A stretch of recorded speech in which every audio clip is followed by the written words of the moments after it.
Vasil Henry expresses the tension that so many teachers feel as they try to achieve the balance between teaching with care and teaching defensively. One afternoon, Vasil asked one of his students to leave the classroom. She refused, and he repeated the request 3 times. He then began to escort her out of the room by placing his hand gently under her left elbow. She picked up her things and left the room. In the hallway, the teacher and student discussed the matter and appeared to resolve it fairly quickly. The next day, the school administration informed Vasil that he had been accused of physical abuse. Oh my God! What the police told me, she said to her parents, is that I dragged her out of her seat, threw her to the floor, and proceeded to drag her through the door. And how did it become clear that this was a false accusation? Well, through our investigation, the police, they discovered that she was lying. She actually admitted that she was telling a lie, that she had done it because I had embarrassed her by asking her to leave the classroom. You're mad. Very mad. I'm mad, really. Simply because I did nothing wrong. It interfered with the way of doing my business. I am a very gentle, patient person. I can be demanding, but that does not give anyone the right to distort that into any form of aggression. So, Anne, let me ask you this question. What have you learned from Vasil's experience? I've learned that I'm always on my guard. I have to watch out how I handle the children in the classroom, knowing from his experiences what he has encountered. It has taken some of the fun out of teaching, and I feel that that's unfortunate. That's a loss. It is a loss, yes. Both for children and for us, because I feel cheated. Honest to fate, I do feel cheated. Sometimes I wish I could that child who seems so sad, I wish I could go up and say, well, it's okay. Mm-hmm. And you know something? We can't learn without emotion. These are lively, kicking individuals who need to learn what it's like to be a human being. And then watch. What would you like teachers to learn from your experience?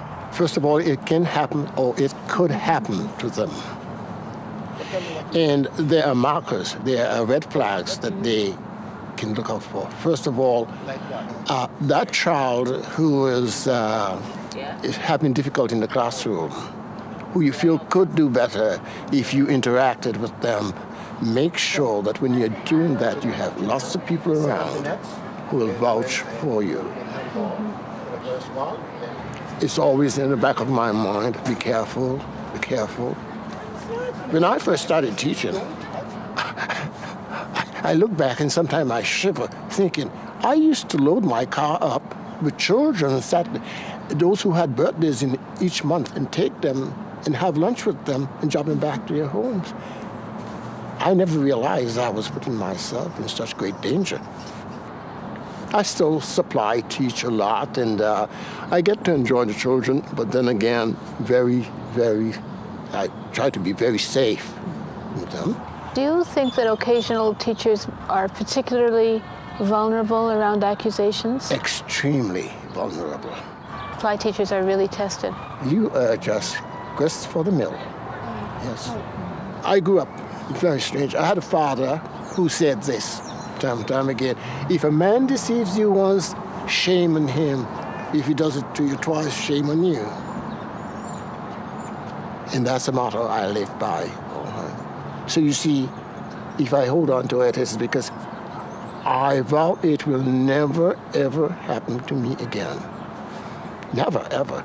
Because I'm not going to put myself in that situation for it to happen to me again. Vasil had a very long career as a teacher. He was well respected and much loved by his students.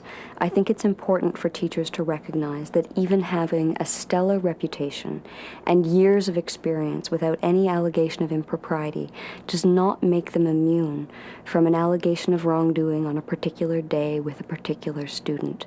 Everyone's actions, no matter what their reputation, no matter how much they care for their own students, are being scrutinized. And they're scrutinized by up to 4 outside agencies. That is the board or the employer, potentially the police, potentially the Children's Aid Society, and potentially the College of Teachers. The college is a board that's set up to regulate professional standards of teachers in Ontario. They have a very wide scope of power. They look for what's called professional misconduct. And in the regulation that defines professional misconduct, it's very broadly cast. It includes the obvious examples of sexual or verbal or emotional abuse, but it also includes the more amorphous definitions of conduct unbecoming a teacher or disgraceful conduct. That's where you start to engage in issues about professional boundaries. What is appropriate conduct between a student and a teacher? What is the appropriate way for a teacher to relate to a student? When is friendly too friendly? And unfortunately, there are no clear defining lines in law. Teachers must be very cautious around this area.